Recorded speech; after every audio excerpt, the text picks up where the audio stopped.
Cheguei!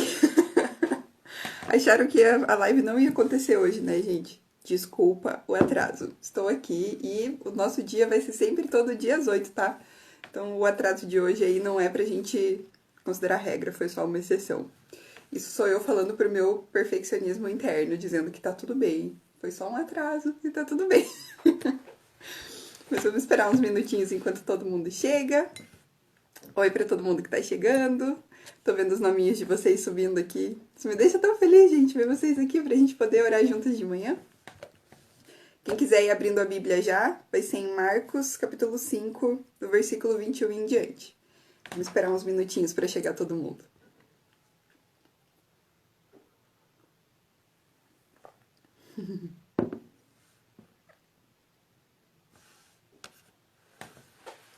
Gente, vocês acreditam que eu esqueci de colocar meu celular para carregar ontem de noite? Simples assim, aí sem bateria não tem live, né? Aí lá fui eu falar com meu marido: amor, me empresta seu celular para fazer a live. Ele também esqueceu de pôr o celular dele para carregar. Ou seja, tive que esperar um pouquinho pro celular carregar pra gente poder conversar, né? Problemas técnicos. Mas acontece, né? Faz parte. Isso tudo é porque Deus ainda está trabalhando o perfeccionismo dentro de mim. Se você não sabe o que eu tô falando, tem um destaque lá no perfil falando sobre isso. Eu detesto quando as coisas não dão certo. E a minha vontade é tipo, não deu certo, eu vou desistir. Mas o que o Espírito Santo tá me ensinando aqui, não. Quando as coisas não dão certo, a gente respira fundo, vê como é que resolve e continua. Porque a obra não pode parar. Acho que já estamos com várias pessoas aqui. Então, vamos começar. Para quem perdeu, a gente vai fazer uma meditação em Marcos, capítulo 5, do versículo 21 em diante. Ontem eu perguntei para vocês um tema de oração, né? Porque eu quero que a gente vá decidindo os temas juntas. E muitas de vocês colocaram pra gente orar pelas famílias. E eu acho isso muito legal, porque eu vi vários pastores que eu acompanho online falando sobre isso essa semana. Então, de novo, Deus tá movendo nossos corações. Então, o nosso tema do quarto dia de oração vai ser orar pela família. Mas eu quero ir um pouquinho mais fundo nesse tema com vocês. E não só orar pela família, porque eu sei que muitos de nós oramos já por quem a gente ama, pelos nossos familiares. Mas sabe quando tem uma situação que você tá orando por muito tempo e aí você já tá até desanimado de continuar orando? Alguma coisa relacionada à sua família? Então, é especificamente sobre isso que eu quero conversar com vocês. A gente vai ler a história da filha de Jairo. Jairo era como se fosse um líder da igreja da época. A Bíblia fala que ele era um dirigente da sinagoga. E a filha dele estava muito doente. E aí, o que ele fez? Ele foi correndo para Jesus para pedir para Jesus ir até a casa dele e orar pela filha dele.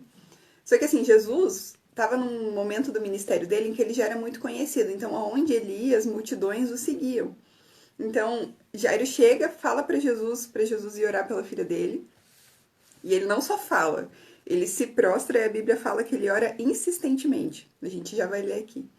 E Jesus fala: tá bom, vamos lá, vamos orar pela sua filha então, vamos fazer um milagre. E no caminho para a casa de Jairo, acontecem várias coisas. É no meio do caminho que acontece aquele milagre da mulher que sofria com o fluxo de sangue e ela é curada. E aí, quando Jesus está chegando na casa de Jairo, as pessoas que estavam na casa dele vêm correndo e falam: sua filha já morreu, pare de incomodar o mestre. E aí, Jesus, tipo, Jairo não desiste e Jesus não dá nem bola pro que eles estão falando. Tipo, o que é a morte para Jesus? A morte não é nada para Jesus. Então, isso para dizer que vão ter vezes que as circunstâncias ao nosso redor vão dizer: pare de orar, não vale mais a pena. Mas eu quero que você medite nessa passagem junto comigo para perceber que não tem nada impossível para Jesus, nem mesmo a morte. Vamos ler? Marcos capítulo 5, do versículo 21 em diante. Tendo Jesus voltado de barco para outra margem, uma grande multidão se reuniu ao seu redor, enquanto ele estava à beira do mar. Então chegou ali um dos dirigentes da sinagoga, chamado Jairo. Vendo Jesus, prostrou-se aos seus pés e lhe implorou insistentemente: minha filhinha está morrendo. Vem, por favor, e impõe as mãos sobre ela, para que seja curada e que viva. Jesus foi com ele. Uma grande multidão o seguia e o comprimia. E estava ali certa mulher que havia 12 anos vinha sofrendo de hemorragia. Ela padecera muito sob os cuidados de vários médicos e gastara tudo o que tinha, mas em vez de melhorar, piorava. Quando ouviu falar de Jesus, chegou por trás dele, no meio da multidão, e tocou em seu manto, porque pensava: se eu tão somente tocar em seu manto, ficarei curado. Imediatamente cessou sua hemorragia e ela sentiu em seu corpo que estava livre do sofrimento. Nesse mesmo instante, Jesus percebeu que dele havia saído poder. Virou-se para a multidão e perguntou: quem tocou em meu manto? Responderam seus discípulos: vês a multidão aglomerada ao teu redor e ainda perguntas quem tocou em mim? Mas Jesus continuou olhando ao seu redor para ver quem tinha feito aquilo.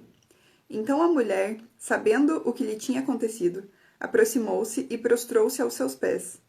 E tremendo de medo, contou-lhe toda a história. Então ele lhe disse: filha, a sua fé a curou. Vá em paz e fique livre do seu sofrimento. Enquanto Jesus ainda estava falando, chegaram algumas pessoas da casa de Jairo, o dirigente da sinagoga. Sua filha morreu, disseram. Não precisa mais incomodar o mestre. Não fazendo caso do que eles disseram, Jesus disse ao dirigente da sinagoga: não tenha medo, tão somente creia. E não deixou ninguém segui-lo, senão Pedro, Tiago e João, irmão de Tiago. Quando chegaram à casa do dirigente da sinagoga, Jesus viu um alvoroço com gente chorando e se lamentando em alta voz. Então entrou e lhes disse: por que todo esse alvoroço e lamento? A criança não está morta, mas dorme. Mas todos começaram a rir de Jesus. Ele, porém, ordenou que eles saíssem. Tomou consigo o pai e a mãe da criança e os discípulos que estavam com ele, e entrou onde se encontrava a criança. Tomou-a pela mão e lhe disse: Talita cumi, que significa: menina, eu lhe ordeno, levante-se. Imediatamente, a menina, que tinha 12 anos de idade, levantou-se e começou a andar. Isso os deixou atônitos. Ele deu ordens expressas para que ninguém dissesse nada e mandou que dessem a ela alguma coisa para comer.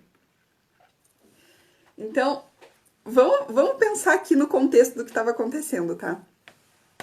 Pensa que você é Jairo e tem uma pessoa da sua família que está muito doente, a sua filha está muito doente. E você sabe que Jesus está chegando e ele tem poder para curar sua filha. O que você faz? Você vai correndo para Jesus, se joga aos pés dele e começa a implorar insistentemente: vem curar minha filha, vem impor as suas mãos sobre a minha filha, porque eu sei que se você fizer isso, Jesus, você é poderoso. Eu sei que se você fizer isso, ela vai ser curada. E aí Jesus fala para você: tá bom, eu vou. E aí vocês estão indo, a sua filha tá quase morrendo, e vocês estão no caminho, e começa a acontecer um alvoroço. E aí, Jesus, que tinha concordado em ir com você, de repente muda o foco dele por uma outra coisa que está acontecendo no caminho. Eu fico imaginando como que Jairo se sentiu nessa hora. A Bíblia não fala, mas eu gosto de imaginar e tentar me colocar no lugar da pessoa, sabe? Eu acho que se Jesus estivesse falando pra mim que ele ia comigo resolver uma coisa, e aí de repente ele muda de foco, eu ia ficar um pouco irritada. Eu não vou dizer que não. Mas eu acho que Jairo estava num nível mais profundo de santidade do que eu. E ele confiou e ele não falou um pio, ou pelo menos a Bíblia não fala pra gente que ele falou alguma coisa, né? E aí Jesus lida com uma outra situação de milagre, que também serve para incentivar a nossa fé, que também era uma pessoa que há muitos anos vinha sofrendo com aquilo e não desistiu, sabia que Jesus era a sua esperança, foi até Jesus e foi curada. E Jesus percebeu mesmo no meio de toda aquela multidão, aquela mulher que tinha fé, porque dele saiu o poder quando ela só tocou nele. Esse era o tamanho da fé dela. E Jesus fala para ela que a fé dela curou. E aí, depois que isso acontece, eu fico imaginando, né? Deve ter passado um tempo desde a hora que Jairo foi falar com Jesus. E aí, mais essa situação, tinha uma multidão ao redor de Jesus e Jesus fala: quem que me tocou? E os discípulos: tem tudo isso aqui de gente, você quer saber quem te tocou? Então, não deve ter sido uma coisa fácil e rápida de resolver, né? Deve ter passado um tempo ali, enquanto eles estavam lidando com aquela situação. E aí, de repente, vêm as pessoas da casa de Jairo e falam pra ele: a sua filha morreu. Não incomodem mais o mestre. Gente, imagina o coração de Jairo. Ele chegou pra Jesus. Jesus falou: ok, eu vou lá orar pela sua filha. Aí você tá no caminho, aí acontece aquilo que toma um tempo, E aí, quando Jesus está indo de novo, chega a notícia de que a sua filha morreu. Eu fico imaginando como que Jairo se sentiu nessa hora. Mas Jesus fez pouco caso disso que falaram. A Bíblia usa essas palavras, não fazendo caso do que eles disseram. Então Jesus olhou e falou: tá, tá bom. E seguiu, foi indo para casa de Jairo como se nada tivesse acontecido. E ele chegou lá e as pessoas já estavam chorando, já estavam aos prantos. A menina já tinha morrido, gente. As pessoas já estavam lamentando a morte da menina. E Jesus entra, chama os pais, chama os discípulos, ora pela menina e ordena que ela levante, e ela levanta. Sério, gente. Eu fico imaginando o quanto que aquela igreja, se fosse uma igreja, não teria começado a glorificar e pular e gritar. Imagina um milagre, gente. Uma menininha de 12 anos que tinha morrido e Jesus ressuscitou ela. Então, tudo isso para dizer que a gente nunca pode perder a esperança. Porque Jesus, ele é muito mais poderoso do que a gente imagina. Ele tem poder sobre a morte, sobre todas as doenças. Ele conquistou tudo isso naquela cruz por nós. Então, os milagres que a gente precisa já estão nele. Só que ele vai fazer isso no tempo dele. Então, são duas lições pra gente aqui nesse texto. A primeira, a gente precisa sempre implorar e, se for preciso mais de uma vez, ser insistente como Jairo foi e não perder a fé. E continuar orando pelas pessoas da nossa família. E isso não se aplica só ao nosso tema de hoje, que é a família, mas a tudo aquilo que a gente tem orado. A primeira lição é: ore insistentemente, não desista de orar, ore todos os dias, persista em oração, até que o seu milagre venha. E a segunda é: confia no tempo de Deus, porque Ele vai fazer as coisas da forma que Ele entende que tem que ser feita. Eu fico imaginando, se Jesus tivesse apenas curado ela, talvez a gente não tivesse essa história com essa intensidade que a gente tem aqui, porque Jesus curou muitas pessoas. E você vai lendo os evangelhos e você vai vendo que muitas vezes a passagem fala assim que Jesus, por onde passava ele curava muitas pessoas, por onde passava curava muitas pessoas. Então pode ser que se aquela menina não tivesse chegado a morrer para então Jesus a ressuscitar, a história dela nunca tivesse entrado na Bíblia. E ela seria alguém que foi muito impactado, alguém que recebeu cura de Jesus, mas a gente não ia ter essa história para edificar a nossa fé. Então Jesus sabia o que ele estava fazendo. Então a gente tem que aprender a confiar no tempo de Deus. Muitas vezes não vai ser no nosso tempo. Muitas vezes a gente vai pensar: nossa, mas eu já tô orando tem 1, 2, 3 anos e a cura não vem, e essa pessoa não se entrega para Jesus, e muitas situações que a gente pode estar orando, né? Às vezes uma situação de emprego, às vezes uma situação de um relacionamento que foi quebrado e que você está orando para que Deus restaure.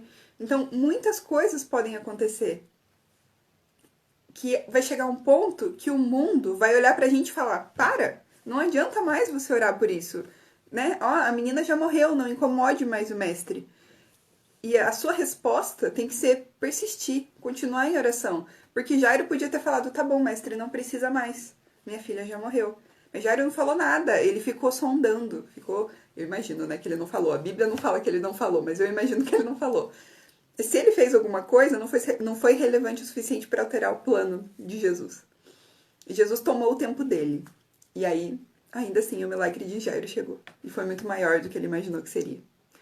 Então, essa história é para te incentivar, te encorajar, para que você não desista.